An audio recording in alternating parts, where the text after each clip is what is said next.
Cheap liquor పెడితే వాళ్ళకు లాభం అవుతుంది. మరి వాళ్ళకు చిన్న పెద్ద పెద్ద డబ్బులు పెట్టి ఎక్కువ డబ్బులు పెట్టి బీర్ బ్రాండ్ తాగాలంటే కష్టం అని చెప్పని చీప్ లిక్కర్ పెట్టాలని ఆలోచన వచ్చింది అంతే. ఓరే నాయనో, ఒక్క ఒంటి చేతితోనే నిలబడరు వీళ్ళంతా. ఓయ్ అమ్మ దొరికిందిరా, ఇక బెల్లం దొరికిందిరా నురుకులాడిర్రు. మా ప్రజల అభిప్రాయం చూసినాం, మా ఎమ్మెల్యేలు మా అందరి అభిప్రాయాలు చూసి మేము మన ప్రారంభించడం లేదు, అది వద్దని అనుకున్నాం. పాత పాలసీ పెడుతున్నాం, గుడామాను మాత్రం బంద్ చేయాలని చెప్పనే విధంగా. ఈ గుడామాన మీ పుణ్యానే. ఈ కాంగ్రెస్ పార్టీ 10 ఏళ్ళు ఉండి టీడీపీ ఉండి వీళ్ళే పెంచిన ఈ గుడామానంతా, వాళ్ళే చేసిన దీన్ని అంతా. దానివల్ల ప్రతి గ్రామంలో యంగ్ లేడీసు భర్తలు చచ్చిపోయిన వాళ్ళు ఉన్నారు. ప్రతి గ్రామంలో 5-10 మంది దొరుకుతారు నీకు.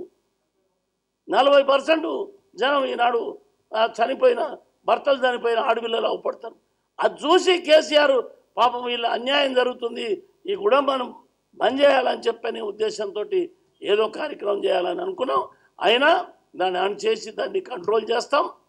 ఆయన అంటాడు, నువ్వు గుడంబ బంద్ చేయలేకపోతే నువ్వు ముఖ్యమంత్రి పదవి వదులుకో. అమ్మా ఏమీరా, ఏ ముఖ్యమంత్రి మీద ఆశ ఉంది మీకు? మీకు దొరకదు, ఆ ముఖ్యమంత్రికి అయిపోయింది మీ పని, చాప్టర్ క్లోజు. కాబట్టి ఆ విధంగా తప్పుడు ఆలోచనలు పెట్టుకొని ప్రజలను మభ్యపెట్టి ప్రజలను మిస్గైడ్ చేసేదానికి ప్రయత్నం చేయొద్దు. మీరు ఎన్ని చేసినా ప్రజలు నమ్మరు మిమ్మల్ని.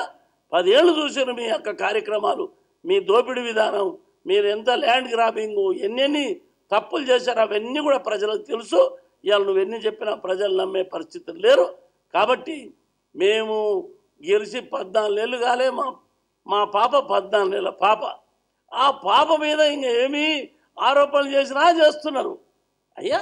కానీ 5 ఏళ్ళు, కానీ 5 ఏళ్ళ తర్వాత నువ్వేం చేస్తావో ప్రజల దగ్గర పోదాం, ప్రజలే తీర్పు తీసుకుంటే ఆ తీర్పు తీసుకునే మేము సిద్ధంగా ఉన్నాం. పాప మా జానారెడ్డి గారు చిట్టెన్ రామారెడ్డిని మృదు స్వభావి అంటున్నాడు.